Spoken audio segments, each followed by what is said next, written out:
मुझे आज सुबह फजर पे एक मैसेज आया हुआ था। एक सिस्टर थी, अब पता नहीं नंबर कहाँ से मिल जाता है, बस व्हाट्सएप आया था, मैंने सुना उसको, किसी और शहर की थी। वो कहती हैं कि तो हाँ भाई, हम वी वर डूइंग फ़ाइन, हम सब कुछ बेहतरीन था। किसी के साथ बिज़नेस पार्टनरशिप की मेरे वालिद साहब ने, उसने हमें बहुत बड़ा धोखा दिया, अच्छे खासे पैसे उनके खा गया। कहती हैं जब से वो धोखा दिया ना, तो वालिद साहब को ऐसा धचका लगा कि उनको फॉलेज का अटैक हो गया, उनका पैरालाइज हो गया हाफ बॉडी उनकी, और हमने उनके इलाज में पैसे लगाना शुरू कर दिए।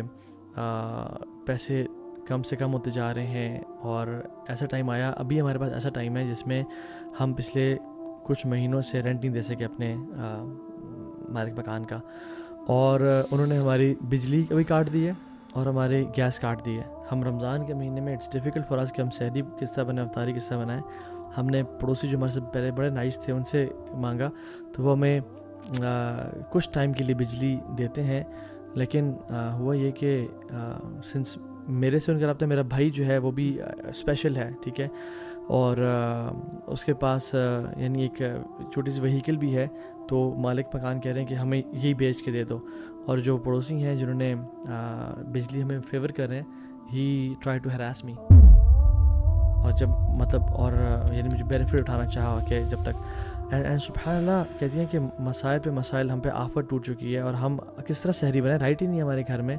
और हमने फिर अपना एसी भेजा, हमने कुछ ना कुछ मालिक मकान को दिया, और हमें वो उसने हमें पे थ्रेट किया हुआ है, केस किया हुआ है, हम निकलना चाहते हैं बट वो निकलने जब पैसे नहीं दोगे।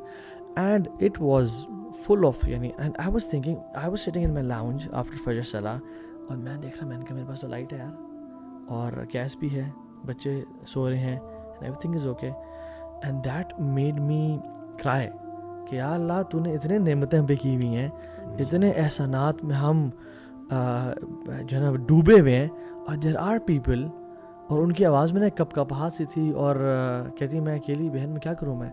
और यानी सुभान अल्लाह, जो डिसेबल्ड उनका भाई था, वो इतना था कि बाइक चला लेता, तो वो बाइक क्या चलाता है, ठीक है, और वो बड़ा लिमिटेड से अमाउंट वो लेके आता है। और बहन का भी कहती है, मैं जॉब करी थी एक जगह पे, एक हॉस्पिटल में, बट किसी ने गाड़ी मारा या क्या हुआ, तो मुझे निकाल दिया हॉस्पिटल से।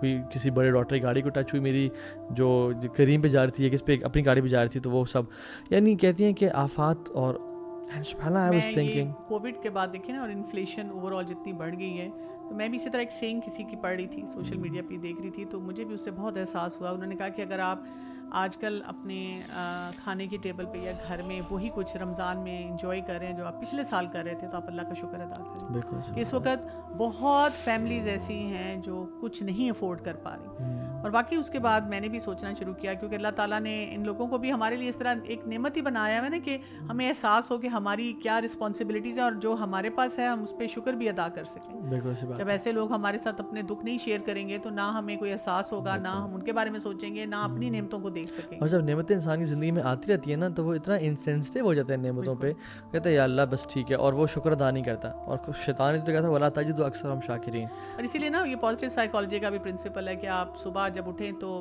First thing you should do is कि 5 चीज़ों पे ग्रैटिट्यूड, कि किन 5 चीज़ों पे मुझे शुक्र अदा करना है। किसी कोई भी सिचुएशन हो, वो कौन सी 5 हैं अभी भी मेरे पास अल्लाह की नेमतें। तो जब आप उठते साथ ही अपनी नेमतों को काउंट करना शुरू करते हैं, तो फिर आपके लिए आगे भी आसानी हो।